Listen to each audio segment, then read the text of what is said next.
Hello, and welcome back to another episode of General Conference Conversations, the podcast where we have conversations about General Conference. I am your host, Kaylin, and today we get to talk about Elder DeFeo's talk, Rise, He Calleth Thee. And as always, I encourage you to read, watch, or listen to this talk before listening to me talk about it, so you can find your own insights and promptings and inspirations, all that stuff. I will give you a quick heads up. This will be a shorter episode. Not that there wasn't a lot in this talk, but it was all pretty straightforward and simple.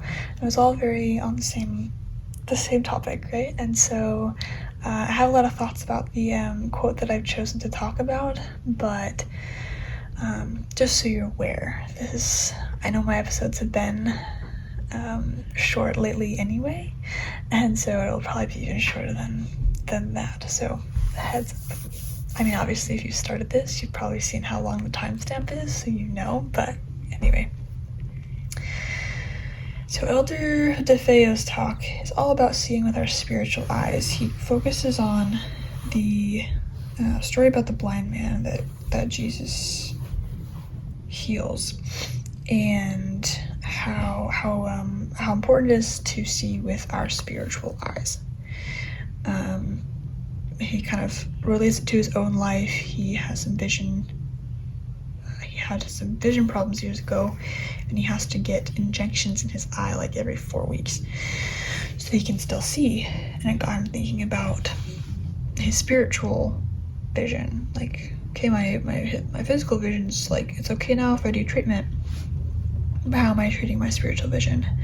How is it doing? And he relates that to this blind man, that he could not see, and yet he recognized the Savior, and how he saw with his spiritual eyes. And he gives kind of 3 principles for how we can focus on Christ and work on our spiritual vision from this story. So, of course, he tells the story of the blind man, and this quote, he says, "All around him were telling him to be quiet, but he cried out even more because he knew who Jesus really was. He ignored those voices and screamed even louder. He acted instead of being acted upon. Despite his limited circumstances, he used his faith to go beyond his limitations." And so, if you're unfamiliar, you're trying to remember what this story is all about. This blind man, Christ is walking past him, and he's crying out, and people are telling him to stop. It's rude, kind of a thing. And he starts yelling even louder, and they're like, "Dude, you cannot bother him this way. He is the Son of God. He's the Savior. Don't do that." And Christ takes the time to go over and minister to him and to heal him. And there's a lot of stories in the New Testament that are kind of like this. The other one that comes to mind is the woman with an issue of blood, which is one of my favorite stories in the entire New Testament.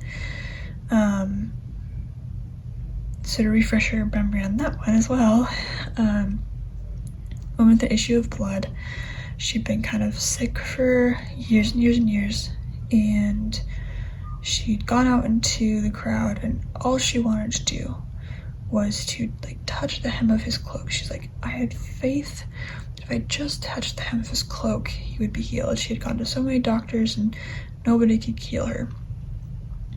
And so she went out to the people and she touched the hem of his cloak, and he was like, "Who was that? Who touched me?" And all of his disciples were like, "We're in a crowd, a lot of people touched you, what are you talking about?" He's like, "I felt some of my power go out of me. Who did this?"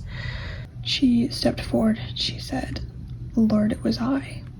And not only was she healed that day, right, she had all of her sins forgiven. And I think about that story I know more about, I'm more familiar with than the story of the blind man, but a lot of scholars think that she may have had something like an issue of blood, right? It could mean a lot of different things, but it could very well mean that she had some sort of reproductive issue, like something like endometriosis or something like that, where she's had like a period straight for 13 years. Like, she just never stopped bleeding or anything like that. And either way, like, whatever, it most likely meant that she was considered unclean in the Jewish tradition. After that time of the month, women would have to clean themselves, would have to be cleansed, and they weren't allowed to go into public. Same thing after childbirth. You were supposed to stay away from people for a certain amount of time. Before then you were cleaned, you were deemed clean. And so the fact that this woman had probably been deemed unclean for many, many, many years, kind of never ending, how isolating that would be, right?